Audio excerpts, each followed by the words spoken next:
Hello students, நம்ம இன்னைக்கு இந்த வீடியோவில் என்ன பார்க்க போகிறோம்னா எக்ஸசைஸ் 4.2ல் கொஸ்டின் நம்பர் 1 பார்க்க போகிறோம். ஸோ கொஸ்டின் நம்பர் 1ல் என்ன கொடுத்துருக்காங்கன்னா, list the outcomes you can see in these experiments அப்படின்னு சொல்லிட்டு ரெண்டு விஷயம் கொடுத்துருக்காங்கம்மா. ஒன்று வந்து ஸ்பின்னிங் எ வீல் அப்படின்னு சொல்லிட்டு ஒரு டயக்ராம் கொடுத்துருக்காங்க. இந்த டயக்ராம்குள்ளே என்ன லெட்டர்ஸ் இருக்குன்னா ஏபிசிடி, இன்னொரு ஏ இருக்குமா, சரிங்களா. B tossing two coins together, இது செகண்டரி வருவோம். ஃபஸ்ட்டு பார்ப்போம். இப்போ இந்த வீலை சுற்றி விடுறோம்மா. சுற்றி விட்டால் எனக்கு என்னென்ன லெட்டர்ஸ் விழுகுமோ அதெல்லாம் அவுட்கம்ஸ், ரைட்டுங்களா. இப்போ என்னென்ன லெட்டர்லாம் விழுகும்? ஏ விழுகலாம், பி விழுகலாம், சி விழுகலாம், டி விழுகலாம், திருப்பி ஏதா விழுகும். அப்போ அதை நீங்கள் கவுண்ட் பண்ண தேவையில்லை. அப்போ மொத்தம் எத்தனை லெட்டர்ஸ் விழுகலாம்? ஏபிசிடி. அப்போது சொல்யூஷனில் எப்படி எழுதுறீங்கன்னா, சொல்யூஷன் இங்கே வெறும் அவுட்கம்ஸ் மட்டும் தான் கேட்டிருக்காங்க, சரிங்களா. So there are 4 letters. மொத்தம் எத்தனை லெட்டர்மா இருக்குது? ஏ ரிப்பீட்டட் லெட்டரை விட்டுருங்க, சரிங்களா. There are 4 letters A B C D.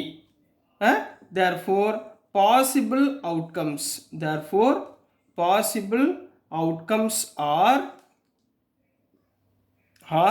A, B, C and D. Repeated A. அப்போ டோட்டல் அவுட்கம்ஸ் எவ்வளோ வந்திருக்குமா? 5. அப்போ டோட்டல் அவுட்கம்ஸ் எவ்வளவு? 5, ரைட்டுங்களா. இதே மாதிரி பி கொஸ்டின்மா. பி கொஸ்டினில் என்ன கேட்டிருக்காங்கன்னா, டாஸிங் 2 காயின்ஸ் டுகெதர். இப்போ 2 காயின் இருக்குன்னு வச்சுக்கோங்க. காயினில் என்னென்ன இருக்கும்? ஹெட்டு டெய்லுன்னு இருக்குமா. அப்போ அதை வந்து நம்ம 2 காயினை டாஸ் பண்ணுறோம். அப்போ அது என்ன விழுகும் அப்படின்றத பாசிபிள் அவுட்கம் என்ன அப்படின்றத எழுத போகிறோம். இப்போ நல்லா கவனமாக பாருங்கள். Possible outcomes of tossing 2 coins together. 2 coins together. 2 காயினும் ஒரே டயத்தில் என்ன பண்ண போகிறோம்? சுண்டி விட போகிறோம். ஸோ என்னென்ன கிடைக்கும்? ஹெட்டு விழுகலாம். 2 காயின்லையுமே ஹெட்டு விழுகலாம். அப்புறம் ஹெட்டு டெயில் விழுகலாம். அப்புறம் டெய்லு ஹெட்டு விழுகலாம். அல்லது டெயில்னு விழுகலாம், சரிங்களா. அப்போ எத்தனை பாசிபிள் அவுட்கம் ஆயிருக்கு? 1 2 3 4. அப்போ டோட்டல் பாசிபிள் அவுட்கம் எவ்வளோமா வருது?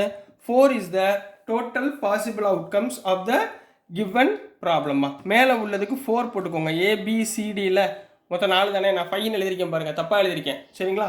ஸோ 4ன்னு போட்டு the possible outcomes of A B அப்படின்றத கரெக்டாக எடுத்து எழுதிருங்கம்மா. ஸோ நெக்ஸ்ட் நம்ம கொஸ்டின் நம்பர் 2 பார்க்கலாம். ஸோ நெக்ஸ்ட்டுமா கொஸ்டின் நம்பர் 2 பார்க்க போகிறோம். கொஸ்டின் நம்பர் 2ல் என்ன கொடுத்துருக்காங்கன்னா, when a die is thrown, ஒரு டைனா எப்படி இருக்குமா?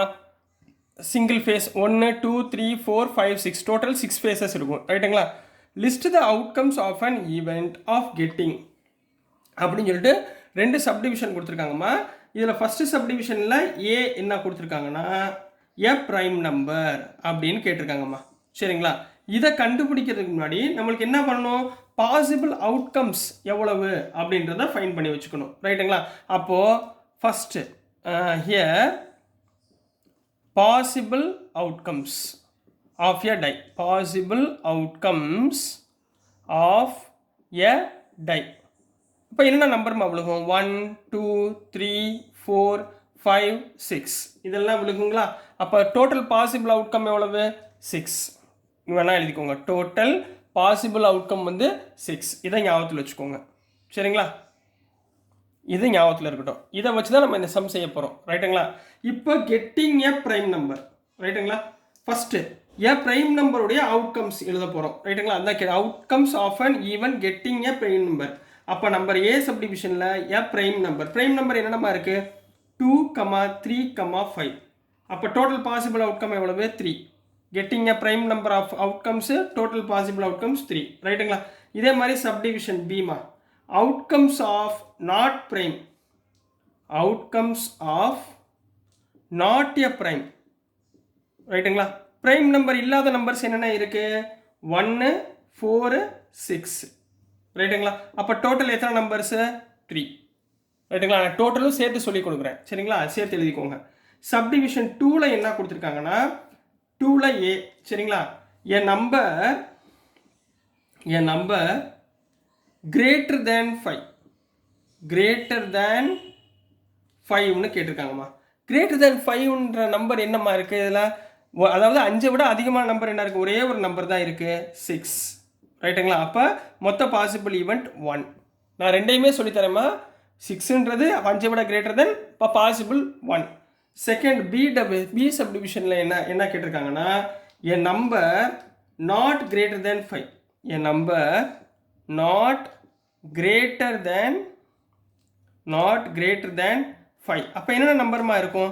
1 இருக்கும், 2 இருக்கும், 3 இருக்கும், 4 இருக்கும். ரைட்டுங்களா? அதெல்லாம் ப்ராக்கெட்டில் போட்டு எழுதிக்கோங்க, செட் ப்ராக்கெட்டில். அப்படின்னா உங்களுக்கு ஈஸியாக புரியும். அப்போ மொத்த டோட்டல் அவுட்கம்ஸ் எத்தனை? 4. not greater than 5 is 1, 2, 3, 4. So total outcome is 4. So this is the answer for question number 2 Kanna. next நம்ம question number 3 பார்க்கலாம். ஸோ நெக்ஸ்ட்டுமா கொஸ்டின் நம்பர் 3 பார்க்க போகிறோம். ஸோ கொஸ்டின் நம்பர் 3ல என்ன கொடுத்துருக்காங்கன்னா find the subdivision ஏபிசின்னு 3 கொடுத்துருக்காங்கம்மா.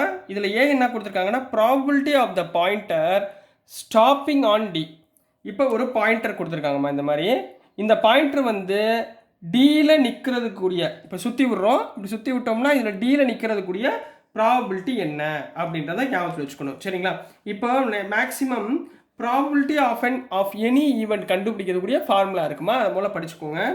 Probability of any event என்னவா இருக்கும்னா favourable number of favourable எஃப்ஏவினா favourable outcomes divided by total number of outcomes. சரிங்களா?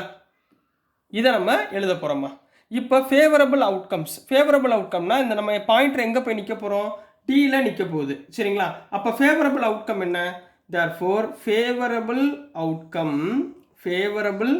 Outcome of D. டி எத்தனை டைம்ஸ் வந்திருக்கு பாருங்கள், ஒரே ஒரு இடம் தான் இருக்குது, மற்ற எங்கேயுமே டி இல்லை. அப்போது 1. ரைட்டுங்களா? அடுத்து டோட்டல் அவுட்கம்ஸ் மொத்தம் எத்தனை டைரக்ஷன் இருக்குது?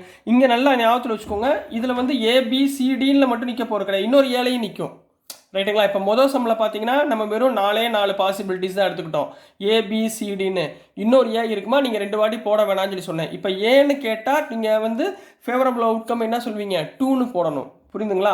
இப்போ டோட்டல் நம்பர் ஆஃப் அவுட்கம்ஸில் எத்தனை பொசிஷன் இருக்குன்னு பாருங்கள். 1, 2, 3, 4, 5. இந்த 5 பொசிஷனில் எங்கே வேணாலும் நிற்கலாம்ல. அப்போ டோட்டல் அவுட்கம் வந்து 5. ரைட்டுங்களா? அப்போ ப்ராபபிலிட்டி ஆஃப் ஆன்சர் எழுதணும். ப்ராபபிலிட்டி ஆஃப் என்ன விழுகணும்? நம்மளுக்கு டின்ற ஈவெண்ட் விழுகணும், டின்ற நம்பரில் ஸ்டாப் ஆகணும். அப்போ என்ன வரும்? நம்பர் ஆஃப் ஃபேவரபிள் அவுட்கம் எவ்வளவு? 1 டிவைடட் பை டோட்டல் அவுட்கம் எவ்வளவு? 5. So this is the answer for question number A கண்ணா. புரிஞ்சுங்களாமா? ஸோ நெக்ஸ்ட் நம்ம சப்டிவிஷன் பி பார்த்துடலாம். இதுலேயே சப்டிவிஷன் பியில் என்ன கொடுத்துருக்காங்கன்னா probability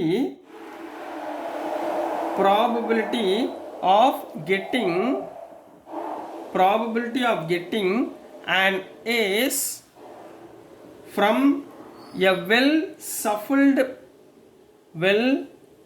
shuffled deck of 52 playing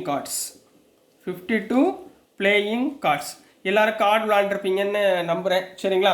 இந்த கார்டில் எனக்கு என்ன விழுகணும்? ஏஸ் விழுகணும். ஏன்னா இந்த ஏன்னு போட்டு இந்த மாதிரி படம் போட்டிருப்பாங்கல்ல, ஏஸ் அப்படின்னு போட்டு. சரிங்களா?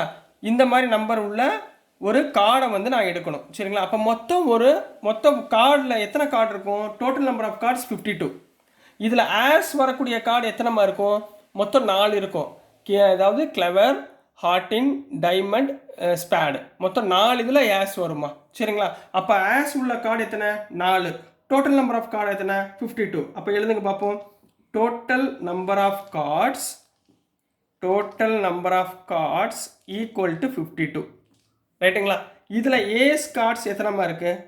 ஏஸ் கார்ட்ஸ் மொத்தம் வந்து 4. ரைட்டுங்களா? இப்போ ப்ராபபிலிட்டி ஆஃப் ஏஸ் கார்டுனா என்ன formula? Number of favourable outcome by total number of outcome. Favourable outcome என்ன? 4. டோட்டல் அவுட்கம் என்ன?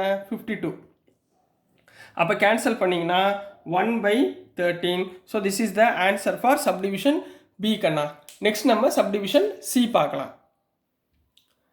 இப்போ நெக்ஸ்ட்டுமா சப்டிவிஷன் சியில் என்ன கொடுத்துருக்காங்கன்னா find the probability of getting a red apple from the figure. ரைட்டுங்களா? இது வந்து ஜீனா க்ரீன் ஆப்பிள்மா, ஆர்னா ரெட் ஆப்பிள். இப்போ ஒரு கூடையில் இருக்குன்னு வச்சுக்கோங்க. இந்த கூடையிலேருந்து நம்ம கண்ணை மூட்டு ஒரு ஆப்பிள் எடுக்கிறோம். அந்த ஆப்பிள் என்ன கலராக இருக்கணும்? ரெட் கலராக இருக்கக்கூடிய ப்ராபபிலிட்டி என்ன அப்படின்னு பார்க்குறாங்க. இதில் டோட்டல் நம்பர் ஆஃப் ஆப்பிள்ஸ் எவ்வளோ சொல்லுங்கள்? Total number of apples, total number of outcomes apples எவ்வளோமா? 1 2 3 4 5 6 7. இதில் favourable outcomes of red apple, favourable outcomes, அதாவது பாசிபிள் அவுட்கம்ஸ் ஆஃப் நம்மளுக்கு என்ன தேவை? Red apple தேவைமா?